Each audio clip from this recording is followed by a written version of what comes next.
o makaigsunan ang atong Ginoo.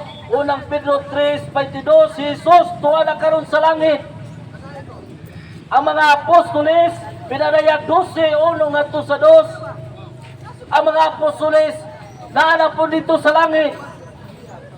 Unya ang atong inahan sa atong Ginoo pinadayag 12 uno ngadto sa 2 dito na po sa langit. Unya dito sa langit sa pinadayag 14:3, 144,000 ka mga tawo nga wala man nang hilangi, wala nang hilawas o mga babaye. Dito na po sa langit.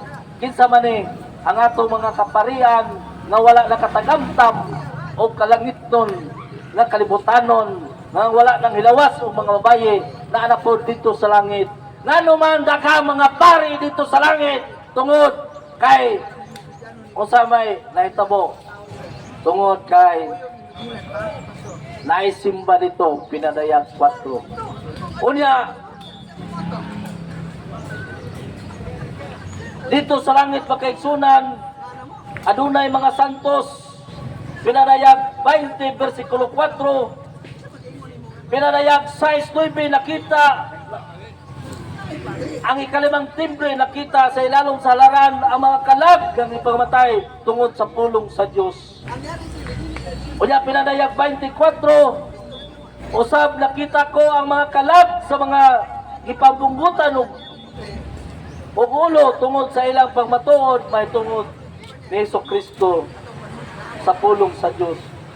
Unya wa may lain ani makaigsunan kani mga santo sa Katoliko, historical nga daghang kayo mga santo sa Katoliko nga gipunggutan o ulo makaigsunan gipang martir naa sa simbahan Katoliko. Wala na mabasa, wala ay history sa protestante nga simbahan nga adunay gipunggutan nga pastor, no? Daghang kayo mga santos nga gipunggutan o gipamartir.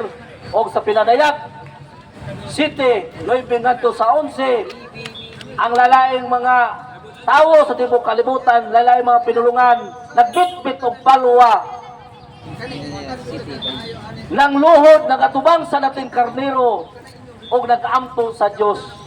Naa dito makaigsunan og dito sa langit sumala sa Biblia makaigsunan pinadayag 5 ang pag-ampo dito adunay insinso makaigsunan. Munang dinhi sa kalibutan kaming mga Katoliko nagpractice sa biyog simot anang insinso makaigsunan kay dito sa langit aduna usab insinso makaigsunan. Unya dito sa langit pinadayag 6:9 adunay altar. Munang sa among mga balay aduna may mga altar, ga-practice na may katubang sa altar. Diya sa katedral adunay altar, ga-practice na may katubang altar. Kay ngano man dito sa langit adunay altar sumala sa Biblia. Unya sa Pilipos 2:10 mangluhod ang tanan mga tawo. Ngano ba mangluhod man sa pagampo sa Dios tungod kay dito sa langit sumala sa Biblia makaigsunan pinadayag 5 versikulo 8 og nakuha niya ang basahong nilukot ang upat ka mga buhing binuhat o ang kuluhang upat ka mga pangulo nagluhod sila nagatubang sa nating karnero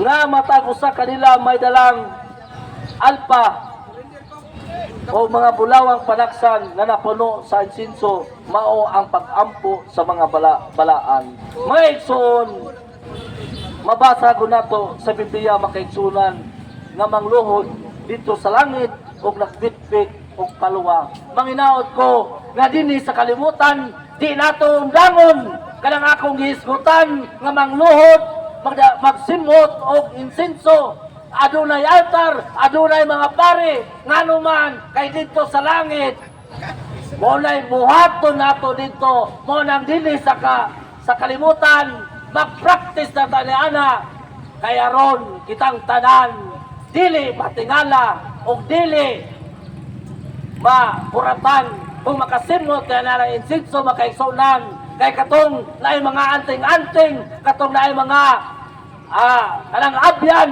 dili na ganahan musimhot o kanang insinso makaigsunan labi na ang demonyo hadlok ang demonyo musimhot og insinso mo kaming mga Katoliko murag wa mi nahadlok kay nanuman ganahan mi musimhot alang gikahadlokan sa demonyo. Daghang salamat o maayong hapon pag-usab kanatong tanan. Atong ihatag sa atong moderator. Daghang salamat Brad Marvin Dakula sa iyang pamahayag. Unya ato maning programa